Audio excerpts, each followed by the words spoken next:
नमस्ते, तव्हांजो स्वागत आहे पंहिंजे चैनल हिंदू सिंधी किचन में। अॼु असां ठाहींदासीं सुवांजड़े जा गुल, जंहिंखे ड्रम स्टिक फ्लावर बि चवंदा आहिनि। असां सिंधीअ में इनखे सुवांजड़े जा गुल चवंदा आहियूं ऐं तमामु घणा टेस्टी ऐं मज़ेदार थींदा आहिनि खाइण में। ऐं तव्हां इन्हनि खे छा चवंदा हो मूंखे ज़रूरु ॿुधाइजो। कमेंट कजो। हली तयारु कयूं मुंहिंजे स्टाइल में। सुवांजड़े जा गुल इन्हनि खे असां साफ़ु करे चुका आहियूं। इन में ॾांडियूं ऐं पता हूंदा आहिनि। इनखे चङी तरह सां साफ़ु कंदासीं। हाणे इनखे असां बॉइल कंदा, धोई करे साफ़ु करे, इन में मिटी हूंदी आहे, इनखे वॉश कंदासीं चङी तरह। हाणे असां इनखे बॉइल कंदासीं। इन में असां नमक विझी छॾींदासीं। बॉइल करण वक़्तु थोरा कड़वा हूंदा आहिनि, इन करे हिन में लूणु विझा ऐं थोरो असां इनखे बॉइल कंदासीं ढकु खोले करे, जीअं इनजी कड़वाहट निकिरी वञे। ॾिसो असां कीअं बॉइल कयूं था। इनखे असां ॿ दफ़ा बॉइल कंदासीं चङी तरह सां। इनखे असां जल्दी बॉइल थी वेंदा आहिनि। ॾिसो असांजा हिकु दफ़ो असां बॉइल करे चुका आहियूं। ॾिसो असांजा ॻरी विया आहिनि। हाणे असां ॿियों दफ़ो इनखे बॉइल कंदा, जीअं इनजी कड़वाहट निकिरी वञे ऐं खाइण में मज़ेदार थियनि।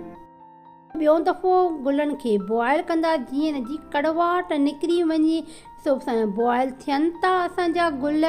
इन्हनि खे असां नमक ॿीहर विझी छॾींदासीं। पहिरियों बि असां विधो हुयोसीं, ॿीहर बि असां विझंदासीं। गुल असांजा बॉइल थी चुका आहिनि। हाणे असां 2 केवियूं असां गिह जूं विझंदासीं। असां बसरनि जो दाग पचाईंदासीं। मीडियम साइज़ असांजा 2 बसर हुया, इनखे असां कटिंग कंदा। हे असांजा गुल बॉइल थी चुका, इन्हनि जो असां बॉल तयारु करे फ्रीज़र में रखी छॾींदा। जेका असांखे गुल तयारु करणा हूंदा उनजो असां तयारु कंदा, ॿिया असां फ्रीज़र में फ्रीज़ कंदासीं। ऐं असां दाग पची चुको आहे। टमाटा विझी असांजा 4 छिलको लाहे करे असां कटिंग कंदासीं। सावा मिर्च विझंदासीं। इनखे असां पेस्ट तयारु कंदासीं। नमक विझंदासीं ऐं लाल मिर्च विझंदासीं। हल्दी, बेसिक मसाला इन में तयारु करण में विझंदासीं। मसालो हे असांजी थूम ऐं धाणा, जेका फ्रेश थूम अची चुकी आहे आली, इन में असां विझंदासीं।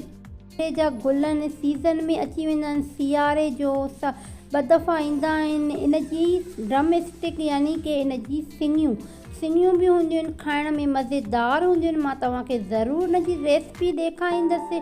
तव्हां बि तयारु कजो, हिकु दफ़ो ज़रूरु खाइजो, तव्हांखे ज़रूरु पसंदि ईंदा। साल में हिकु दफ़ो त ज़रूरु खाइणु घुरिजनि। हाणे अची विया आहिनि सर्दियुनि में, खाइण में तमामु घणा मज़ेदार हूंदा आहिनि ऐं ईज़ी रेसिपी आहे। ज़रूरु ट्राए कजो। सुवांजड़े जा गुल ॾिठो असां कीअं तयारु कया। टमाटे जी पेस्ट तयारु कई, इन में असां गुल विधा। हाणे असां हल्की गैस ते रखी छॾींदा, जीअं इन में टेस्ट अची वञे मसाले जी। ऐं असांजा गुल तयारु थी चुका आहिनि। असां हॉट पॉट में लाहींदासीं। इन जे मथां असां गरम मसालो विझासीं। हिन लाइ तयारु आहिनि, मज़ेदार ऐं टेस्टी। हाणे पंहिंजी भेण खे इजाज़त ॾींदव।